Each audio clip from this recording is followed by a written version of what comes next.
Wakil Ketua KPK Nurul Gufron menjadi pembicara dalam kegiatan pemantapan nilai-nilai kebangsaan bagi calon anggota DPR RI terpilih 2024 hingga 2029. Dalam forum tersebut, Gufron bicara soal isu korupsi dan dampaknya bagi Indonesia. Dia juga berbicara mengenai Indeks Persepsi Korupsi, IPK, Indonesia hingga survei penilaian integritas. Namun, dalam salah satu ceramahnya, Gufron diinterupsi oleh salah satu anggota DPR terpilih bernama Tia Rahmania. Tia mengaku kesal mendengar ceramah dari Gufron dan meminta Gufron menjelaskan kasus etiknya dibanding berbicara soal integritas kepada anggota DPR terpilih. Tia menyinggung riwayat kasus etik Gufron selama menjabat pimpinan KPK. Dia meminta Gufron menjelaskan bagaimana dia bisa lolos Dewan Etik, kemudian di PT UN sukses. Tia juga mempertanyakan bagaimana kasus-kasus Gufron yang lain bisa lolos.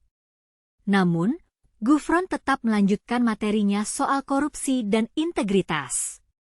Dia memilih tidak menanggapi interupsi dari Tia karena anggota DPR terpilih itu telah keluar dari ruang acara.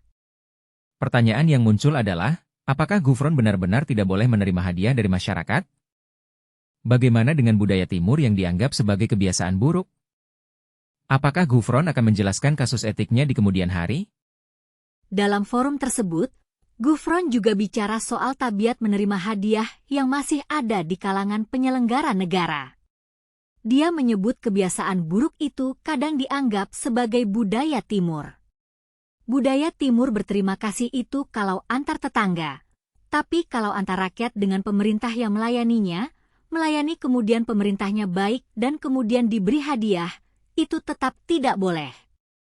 Karena kita sudah digaji untuk berdedikasi melayani rakyat, kata Gufron. Pertanyaan lainnya adalah, apakah budaya timur yang dianggap sebagai kebiasaan buruk itu masih relevan di era modern ini? Bagaimana kita dapat menghilangkan kebiasaan buruk itu dan menggantinya dengan budaya yang lebih baik? Kegiatan pemantapan nilai-nilai kebangsaan bagi calon anggota DPR RI terpilih 2024 hingga 2029 itu digelar di salah satu hotel Jakarta pada Minggu, 22 September. Kegiatan itu pun telah diunggah lewat akun YouTube resmi Lemhanas RI. Respons Gufron terhadap interupsi Tia menjadi perhatian kita semua. Apakah Gufron akan menjelaskan kasus etiknya di kemudian hari? Bagaimana kita dapat mempercayai pimpinan KPK jika masih ada kasus etik yang belum terselesaikan? Dalam forum tersebut, kita juga dapat belajar banyak hal tentang korupsi dan integritas. Kita dapat belajar bagaimana cara menghilangkan kebiasaan buruk dan menggantinya dengan budaya yang lebih baik. Kita juga dapat belajar bagaimana cara meningkatkan integritas kita sebagai penyelenggara negara.